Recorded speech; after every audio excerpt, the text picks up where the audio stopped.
Little Known Galaxy is a cozy RPG space adventure full of friendly characters, exploration, crafting, farming, and more. And you can play it right now.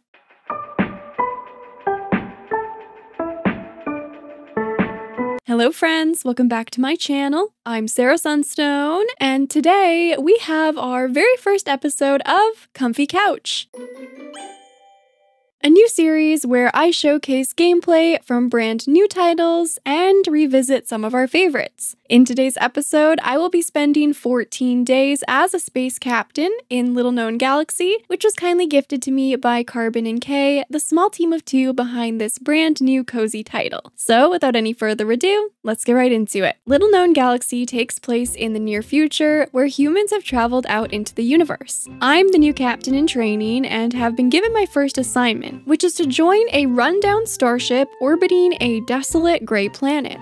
My main mission is to discover the secrets behind a mysterious relic found on the planet's surface, but the ship is falling apart, there are no clues left to investigate, and the crew on board has lost hope of ever solving the mystery. The first character I meet is CPU, who gets me all registered with the ship's database. I set my name to Sunstone, my ship name to Aquamarine in honor of my top-tier gemstone members who help support my content, and browse through body types, skin tones, hairstyles and colors, accessories, eye colors, clothing colors, and more to create my character. And can I just say, I love that I got to start with glasses? From here, CPU welcomes me to the bridge, which is the command center for the ship. I'm also given a brief ship tour to help get me oriented. First, I'm introduced to the plaza, where I can find the general store and Chip's canteen. Then CPU shows me the cargo deck, where I can visit a mechanic for tool and ship upgrades, and also where my shuttlecraft will be docked. Now, apparently as the captain, I have my own entire deck,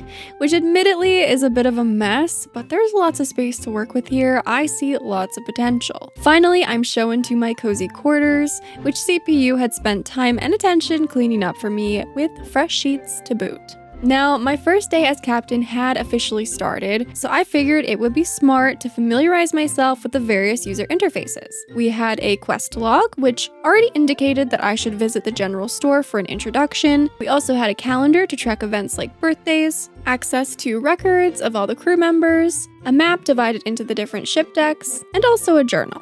Next, I checked my email to find a welcome aboard message from Piper on behalf of the crew, and a message from Space Alliance headquarters to remind me of my assignment, giving me a few pointers and wishing me luck. I checked out my storage, which to my surprise had a lamp tucked inside, along with some recycled parts. I added this new decor item to my room before heading out to start on my missions. But before I got too far, CPU provided me with a handy restoration ray to help clean up my deck, and I was introduced to the stamina mechanics. I did some work cleaning up the different bits of damage and clutter, collecting the dropped resources along the way. I also noticed that some of the larger bits of damage and debris would require an upgrade to my tool, so I'd have to leave those for now.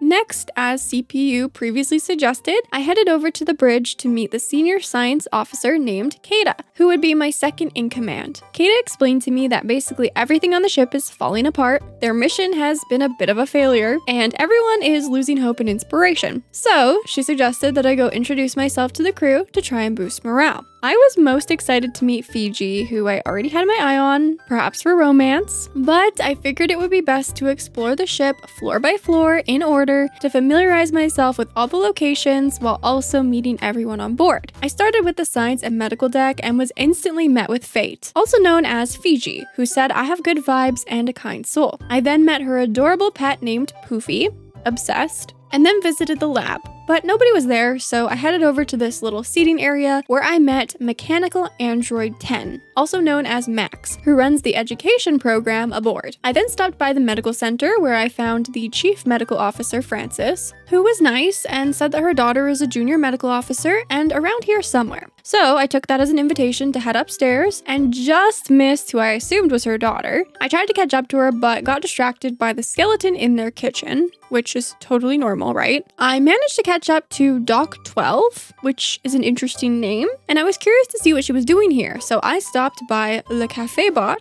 a robot offering delicious beverages and treats. I totally wanted to spring for a flat white, but I'm guessing I'm gonna need every single one of my 100 ship credits and then some for more important matters, so I passed and headed back to the elevator so I could visit the crew quarters, which were up next. And enter Sarah Snoopstone. The first thing I noticed on the crew quarters deck was a demolished pet toy at the park. I immediately wondered if Poofy was the culprit or if there might be another pet on board. While I was here, I also discovered that these sparkles will grant me with rewards, specifically scrap metal in this case. So now I have my eyes peeled for all the shinies from this moment on. I introduced myself to Shinji, who said he's just studying remotely and that his family paid for his room and board, but he wished they would have picked a less rundown ship.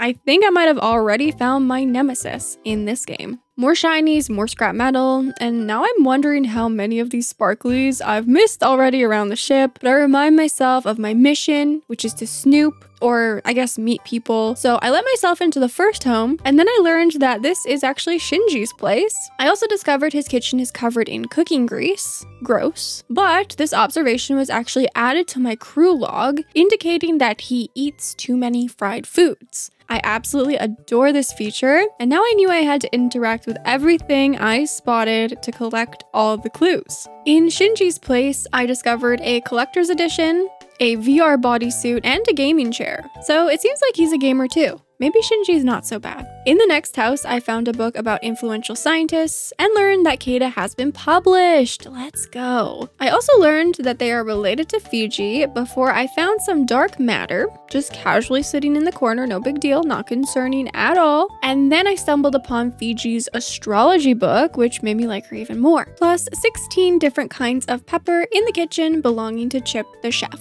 The next house I visited belonged to Pilot, our navigation officer, who I learned likes steamed foods. I also learned that Sprout only plays science, math, and brain puzzle games, so in other words, he's very smart. In the last house I visited on the crew deck, I encountered a robot bunny, a programmed assistant for the family living here. I thought they might kick me out, but instead they scanned my face and fingerprints to store my information as a guest. So I guess the family will know I was snooping, but they would have found out anyway because Steven came home while I was admiring the place. He lives here with his grandparents and his little sister Kendall, who is afraid of ghosts. Now that I was finished exploring the crew quarters, I headed down to the plaza. Here I found some money just laying on the floor, finders keepers, and I noticed some broken living quarters that I would probably have to repair in the future. Then I met Kendall, who asked if I'm really a captain. I said yes, even though I think I'm still technically in training. She also asked if I believe in ghosts, and of course after the conversation I just had with Steven about this, I said yes. Then I met Lynn, the botanist, who said she'll be helping to produce the food for the ship on our journey, meaning we definitely need to stay on her good side if we want to get fed, at least until we're self-sufficient. Then I ran into Chip, the chef, who likes the pepper and runs the canteen, before heading into the general store to advance one of my active quests. Here I was greeted by Robert, who runs the shop with his son Jimmy. He told me that I can buy with ship credits and sell what I don't need, because apparently he has buyers all around the galaxy. He also gave me an adorable little bin bot, which I could use to sell things. I think Binbot and I are going to be best friends. While I was here, I had to see what this big pink robot was for. This is 3D Bot, who offers 3D printing services. So here I could purchase furniture, wallpaper, flooring, things like that for my quarters and my deck. Of course, I zeroed in on this adorable sheep plush, which became a must for me. Forget my ship and crew. My new mission is acquiring this sheep. Once I was done browsing, I introduced myself to Jimmy, who seemed a little spacey, and said I'd have to work hard to gain everyone's trust. He also said I don't look like the other captains, which I will take as a compliment. While I was at the general store, I spotted a bag upgrade for 500 credits, so I knew I would need to save up for that. Then I headed over to the gym and met Lauren, who was very pleasant. She shared that she offers rock climbing, weights, and yoga, and then threw some serious shade at her brother, which I'm now wondering, who is this guy? I figured since I'm here, I'd do some yoga because who knows when I'll be back at the gym. Then I collected all the shinies before stopping by Chip's canteen to see what sort of foods were on offer. This seems like a good place to visit if you're craving a peanut butter and pickle sandwich or an interstellar burger. The tomato soup was also very tempting, but I needed to save my money for the plushie and the bag upgrade, in that order. It was getting late, but I wasn't done exploring, so I headed down to deck 5, which was the floor for recreation and where I would meet my real, true nemesis, Stuart,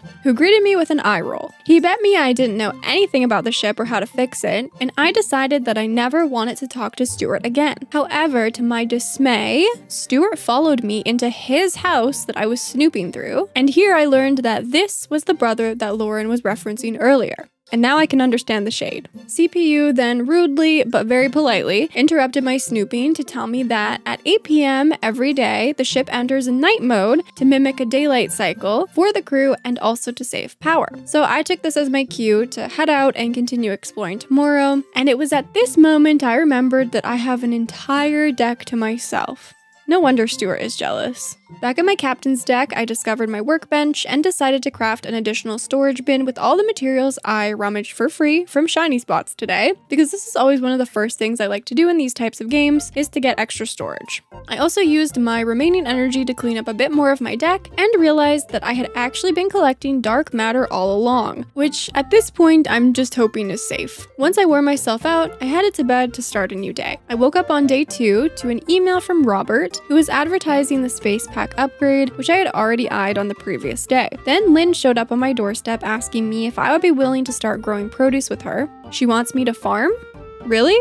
This isn't even a farm sim. She gave me a planter, which requires power to function, so we visited the outer hull, which I didn't even know existed. This is where I would need to build solar panels to power my machinery, but she gave me my first for free. She also gave me some potato seeds, my favorite, and a watering pack. So clearly Lynn must really need my help to be showering me with gifts like this. I checked my quest log to discover that I still had 4 crew members to meet. I also had to check back in with CPU to follow up after cleaning some of my deck, and I now had to grow 3 potatoes. So it was seriously time for me to cut the snooping and socializing and get to work. I suited up and headed to the outer hull, then cleaned up a bit to place my first solar panel before heading back inside. I planted some potato seeds, watered them, cleaned up some more of my deck. I also discovered that I could actually clean up the footprints and what I thought were holes in the ground with my restoration ray, so that's nice. After completing all these tasks, I headed out to the bridge and met Pilot, whose real name is too difficult for humans to pronounce. From here, I turned in one of my quests with CPU, who gave me 50 credits and 10 recycled parts as a reward. Now, I just had to talk to Edward, Piper, and Sprout to complete another quest, but I decided to head back to where I left off exploring on the previous day and check out the rest of the recreation deck. Here I checked out the adorable playground and noticed that the playhouse was smoking, which was a little concerning, but nobody was panicking, so I just let it be. I also found some more money on the floor and then ran into Lynn, who was hard at work.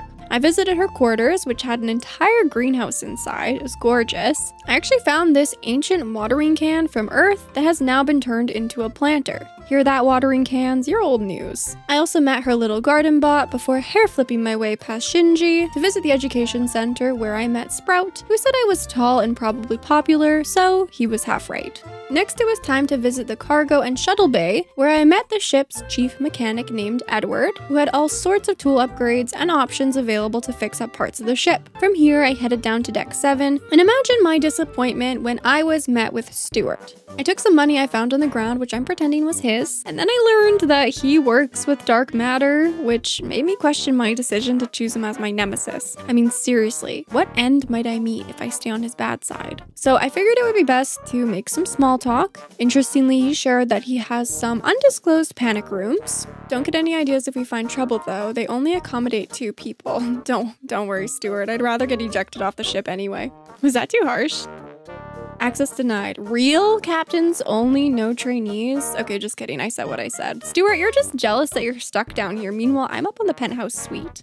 Watch Stuart be like the nicest character with the most tragic backstory ever. I'm gonna feel so awful. But right now I hate Stuart. Anyway, I was still trying to meet one last crew member, Piper, and this is where I learned that you can actually see which deck each character is on at any given time from their profile. I got distracted by Fiji, who told me she loves all living creatures in the universe. I love all living creatures in the universe, even Stuart, Fiji, even the creepy and crawly ones. I gave Poofy a pet who grumbled at me because They didn't like my joke, and then I interrupted family dinner to introduce myself to Piper, who called me sturdy. Tall, popular, sturdy. This is me. Now that I had met everyone, I went to find Kata, who was up at the bridge, to turn in the quest. She told me to check in with the crew often, as they might need help or be willing to offer advice from time to time. She also shared that my shuttle was functioning now, so I could use it to travel down to the Great Planet and start investigating the relic, which, after all the snooping, socializing, and starting rivalries, I had completely forgotten about. She equipped me with a shovel and a laser blaster for my expeditions, and then I decided to use up the rest of my energy by cleaning up my deck some more before heading to bed. No mail on day 3, so I headed straight out to my deck to get to work before deciding that I would set off to visit the Great Planet and start looking for clues. I headed down to the shuttle and cargo bay, said good morning to Jimmy, who assured me that he would protect my parking spot while I was away. Jimmy, is this your way of wooing me? And then Edward introduced me to my personal shuttlecraft, which just randomly turned on for no reason, so I feel like it's probably very reliable and safe. Luckily, I did arrive and land safely on the Great Planet, which I was excited to explore. I stumbled upon a rock shooting zone, so I decided to head in the opposite direction, where I stumbled upon the relic. I interacted with it and waited, but of course nothing happened, so I continued exploring to see if I could find any clues. I was very excited to find my first pet rock, which isn't quite as cute as Poofy, but it'll do. Then I whipped out my laser blaster to start breaking the rocks that were clearly guarding a mysterious cave. I headed inside and encountered an adorable little alien critter who was snoozing peacefully before CPU and I decided to spook him. CPU tried to initiate contact with a few different languages that they had programmed in their system, and one of them seemed to work. We named him Soot because that's the only word we could understand him speaking, and then we decided to help him because he appeared to be very hungry. After this encounter, I headed back to the ship and off to discuss my findings with Kata. Of course, Stuart tried to sabotage me on the way. I also picked up a quest from the bulletin board, which just happened to be issued by Stuart, who needed 2 wires to increase his productivity.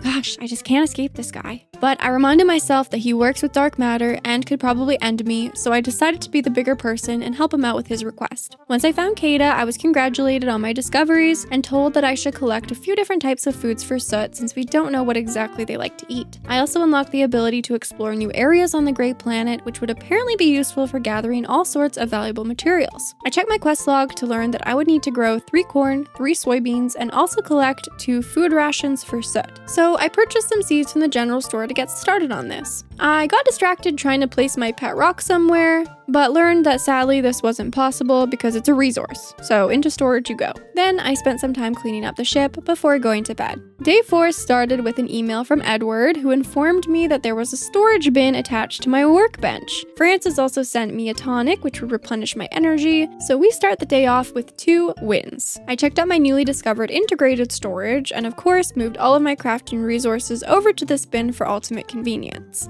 I almost forgot to water my crops, but I didn't. And then I headed to the cargo and shuttle bay to set off on an expedition to explore the newly unlocked area on the Great Planet. I very quickly learned that this would act similarly to mining mechanics that you might be familiar with from other titles, so as I would break rocks and dig up the sand, there would be a chance to discover a travel point that would bring me to the next location on the planet, with progress saving at every 5 locations visited. I used my laser blaster to fight off a variety of alien monsters, as I did my best to progress through the areas and collect resources along the way. My space pack got full really quickly, so I knew I would need to prioritize that upgrade to make the most of these expeditions. I decided to cut the trip a little short and head back to the ship so I could plan better for the next expedition and avoid missing out on all sorts of resources. Back on the ship, I used the rest of my energy to clean up, and then I decided to turn a new leaf and go deliver the 2 wires to Stuart. Hey Stuart, I think we got off to a bad start, but I have your wires. Acceptable? He paid me 84 credits. I figured that's probably as good as it's gonna get with him, so I shook it off and went to go chat up some of the other crew members. Sprout told me I might get grounded for breaking things on the Great Planet. Shinji frowned upon my busy work, and Piper shared that she wanted to knit Soot a little sweater, which I thought would be adorable. This was my favorite interaction of the day. I stopped at the canteen to see if that's where I would find the food rations we needed for Soot, and gasped at the 100 credit per unit price tag. I decided to go to bed super early after this shock so I could get started on making a dent in the food quest on day 5. Today I woke up to an email from Piper who emphasized the importance of chatting with my fellow crew members and also suggested I give them gifts to show my appreciation. which kicked off a new quest. I started off my day by tending to my crops and hoping that these potatoes would be ready soon so that I could start using the planters to grow food for Soot, because I did not have enough resources to craft any more planters. This time, I decided to put my non-essential tools into my storage and just bring my shovel, laser blaster, and energy tonic down to the Great Planet with me. I dropped by to speak with Kada to advance the friendship quest, but instead was presented with a new quest to collect 25 soil samples, 25 stone, and 1 pet rock for her research. I then spoke with Pilot and Jimmy before heading to my shuttle, which Sprout was standing awfully close to. He told me that he belongs to the Galaxy Little Explorers Club and wanted me to send him data from each of the Grey Planet's checkpoints for a topographic project that he's working on, which kicked off another quest. I wanted to see if I could reach Zone 5 today on the Grey Planet, but after breaking every single rock in the first area, this is where I learned that I also might have to dig. Let me tell you, these mining adjacent mechanics definitely presented me with a good challenge compared with other games I've played. I loved it. I made it to the 3rd area on the planet before my space pack became full and I ran out of energy, but luckily I had brought that tonic that Francis sent me, so I could carry on. But unfortunately, once I reached the 4th area, I was out of energy again and had to head back to the ship, meaning my progress wasn't saved, but I did collect some useful resources along the way. Back at the ship, I now had enough resources to craft some additional planters and get started on growing some of the corn seeds I had purchased. I dropped by the quest board to see that CPU was asking for someone to scare off 7 blue Cosmo creeps, as they were fearful the critters would chew through the shuttle wires and find them. So of course, I accepted. I went to talk to Fiji to complete the first part of my active friendship quest. Also, Poofy seemed to be in good spirits today. I can never tell with that one. With 6 active missions on the go, I decided to head to bed to continue working on everything the next day. Day 6 started with a potato harvest, which meant I could not only complete my quest with Lynn, but also plant the rest of my seeds for Soot. Also, now fully understanding just how valuable my ship credits and resources truly were, I knew I had to make my 1 gift count for this friendship quest. So I chose Fiji as the recipient and hoped she would appreciate a pet rock. Poofy ignored me because I think they thought I was trying to replace them, but Fiji said she was getting a good aura from the gift, so I consider that a win. I chased Piper down to turn in the quest, who rewarded me with 50 credits, and then I went to give 3 potatoes to Lynn, who paid me 150 credits, which is more than they're worth. Feeling pretty good about my quest progress, I decided to go visit the Grey Planet to gather some more resources and work on zapping those blue Cosmo creeps for CPU. With no energy tonics on hand, I only made it to Area 3 before I had to head back to the ship and decided to go to bed early again. Day 7 on the ship kicked off with the usual daily routine: no emails, water my crops, check my quest log. I needed to zap 3 more creeps for CPU and I only had 1 day left to complete this, so this was a top priority for me. I headed down to the Grey Planet to get started.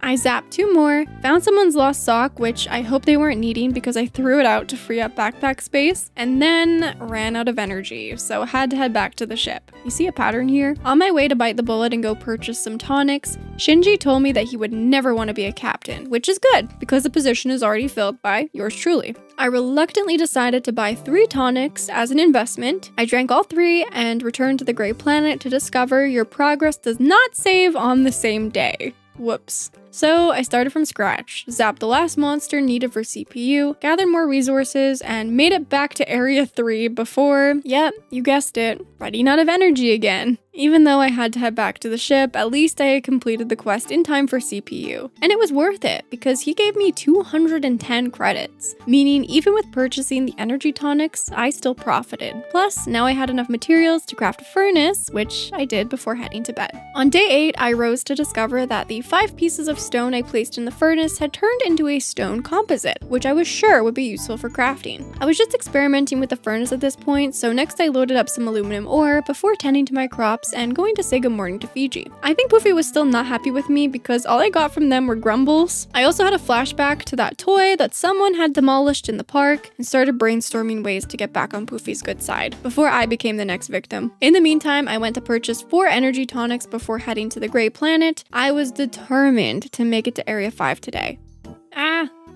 Leave me alone. I just need my drink. Yes, oh my gosh. I made it to Area 5. I unlocked a checkpoint and my progress would be saved. I earned that confetti. I also discovered a new resource, cosmic jelly, had the rest of my energy drinks to free up backpack space, and carried on to collect more supplies. I actually made it all the way to Area 9 before it was just too late to continue. I was out of energy again. I must have been really sleepy because I almost clipped Jimmy with my laser blaster, so I figured it would be best if I were to just head to bed. Because I was still waiting for my crops to grow in on day 9, I decided to take on this big request from Kata. So I headed down to the Gray Planet to gather the necessary resources, this time starting at Zone 5. After being chased by a swarm of cute little monsters, I decided to focus my efforts on digging with the hopes of collecting a bunch of soil. I found 8 pieces along with a fossil and made it to Area 8 before running out of energy and heading back to the ship. While I was at my workbench, I discovered that I could actually craft all sorts of furniture for my quarters. I made a small white bookcase and soon realized that I would need to find and collect a lot more resources to be able to make all of these adorable decor pieces like pathing, rugs, and plants. I decided to put my new bookcase in my room before heading down to visit with some of the crew. I passed by the digital bulletin to accept a quest from Kata, who was looking for 6 pieces of sand. While I was in the area, I also decided to purchase the 2 food rations that I would need for soot because I now had enough credits. I finished the day by foraging around for shiny spots, processing some more metal scraps, and heading to bed. I was really hoping my crops would be ready today on day 10, but nope, not yet. I realized it had been a while since I last worked to clean up my deck, so I put some time and energy into doing just that. I then ate a few space radishes before collecting the sand I needed to complete Kata's quest. Of course, I had to stop and chat with Fiji. Poofy's still grumbling at me. I guess the pet rock gift was a bad idea. In exchange for the sand, Kata gave me 32 credits, and then I figured I would head back to the Gray Planet to continue collecting the other resources that she needed. I once again quickly ran out of pack space and threw out another lost sock. I was very excited to discover I had found a moonstone. I mean, it's no sunstone, but it's close. I ended up collecting 6 more pieces of soil and making it to Area 7 before turning back because I was out of energy and under attack. Back on board the ship, I processed some more resources, did a touch of socializing, and then decided it was time for bed. Day 11 was the big day because I was delighted to see that most of my corn and all of my soybeans were ready. After harvesting and watering, I grabbed my rations and was ready to go DoorDash this food to Soot. I headed back to the cave I originally met him in, and it seemed like he ate everything I brought. As a thank you, Soot gifted me with a relic piece, and we were one step closer to solving this mystery. But wait, what about Soot? We couldn't just leave him here all alone, so of course, we invited him to join us back on our ship. Soot was very excited at the idea and instantly teleported himself to the ship to find a new home and join our crew. With that taken care of, I headed over to insert the heart-engraved relic piece into the base, which filled out the first purple heart and sent brand new planet coordinates back to the ship. CPU wanted me to head back right away, but I wanted to collect some more resources first and see if I could get lucky and make progress on the checkpoints. Although I struggled with inventory management, I was able to find a lot of space radishes, which helped restore my energy so that I could indeed make it to the next checkpoint at Area 10. Now that my progress was saved up to this point, I headed back to the ship and up to the bridge for our senior officer meeting to discuss our findings from the Gray Planet. And oh yay, Stuart just happens to be a part of this team, wouldn't you know? CPU wanted the crew's input on whether we should head to the coordinates we discovered via the relic. Pilot and Kata were on board with the plan, but of course, Stuart was not having it. The tea gets hot here, you guys, because Kata actually threatened to write him up for not following orders again, to which Stuart replied, "It's different this time, and we don't have enough dark matter fuel to go very far, so I would have to help him with that since he can't do everything around here himself." I thought this comment was very rude considering the amount of weight I've been pulling on board, but okay. I said I'm doing everything myself anyway, so let's go, and called the meeting to a close. I investigated the newly unlocked navigation feature from my captain's chair to see what planet we would be visiting next, once of course we had enough fuel. I also checked my inventory to find that I now had all of Kata's requested resources, so I organized this for the next day and headed to bed. I was also treated to an adorable scene of Soot moving into his new playhouse, which was so precious. On day 12, I woke up to an email from the Space Alliance, who rewarded me with 100 ship credits for my progress on the relic mission. I then did all of my dailies before visiting Kata to turn in the stone, soil, and pet rock. Fortunately, she rewarded me with 200 credits because that was a lot of work, and now I had enough credits for my pack upgrade. So I headed straight to the general store to make my life easier because with my bigger space pack, I now had an entire extra row for collecting resources.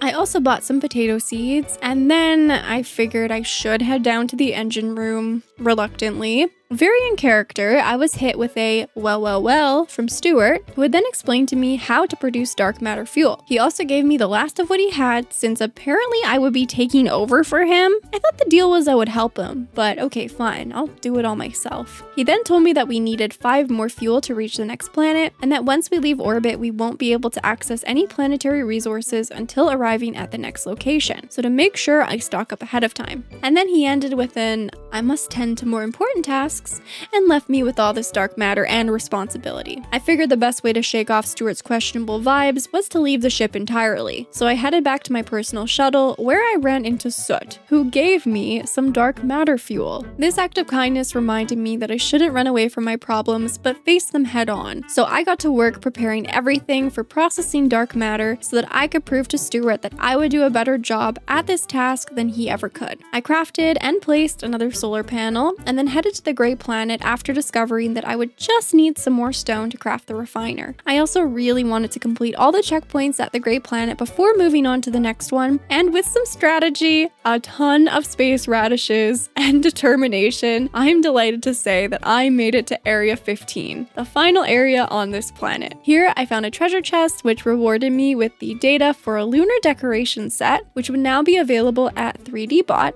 plus 100 pieces of metal scrap. With another accomplishment under my captain's belt, I headed back to the ship. I had never been up this late before, so it was my first time getting a warning message. I wasn't sure exactly when or if I would pass out, so I just ran immediately to bed to be safe. After doing my dailies and some cleaning on day 13, I headed down to the recreation deck to visit Soot, who just gave me a blank stare. Then I went to see Sprout now that I had completed all of the checkpoints for his project. He was very happy and claimed that he might actually be made Club Leader of the Month. But of course, he's a kid, so he had nothing to give me in return, meaning I did all that work for joy and for science and nothing more. Anyway, I made another short trip to the Grey Planet to grab the final resources I needed to craft my new dark matter refiner. I accepted a new quest from the digital bulletin, and then remembered I had unlocked that new furniture set, so I went to go take a look at it, but then this prompted me to remember that I still didn't have my sheep plushie, and my 2 weeks were almost up. So I panicked my way back to my quarters, headed straight to bed, and decided to make day 14 plushie day. On my final day as a space captain, I woke up, did my dailies, and headed immediately down to the Grey Planet one last time to zap some more blue Cosmo creeps, and I hope this would net me enough of a reward to get the sheep plushie. And guess what? It did, and I couldn't be happier. So there you have it, friends. This is how I spent my first 14 days as a captain in training in Little Known Galaxy. Another cozy game, another nemesis, and of course another completed self-imposed quest for the cutest item I can find. Overall, my first impressions of this title are very, very good. You can really tell that this title was crafted with such care, and I really appreciated the unique spin on many familiar mechanics. I feel like I'm really just getting started with this one, but I wanted to leave most of the game for you to discover yourself if you liked what you saw here. Let me know down in the comments if you'll be playing this new charming title, or if you'd like to see more from me. Anything and everything, you know I always love hearing from you. I hope you enjoyed the very first episode of Comfy Couch, and with all that being said, thank you so much for watching. I love you all, and until next time, take care.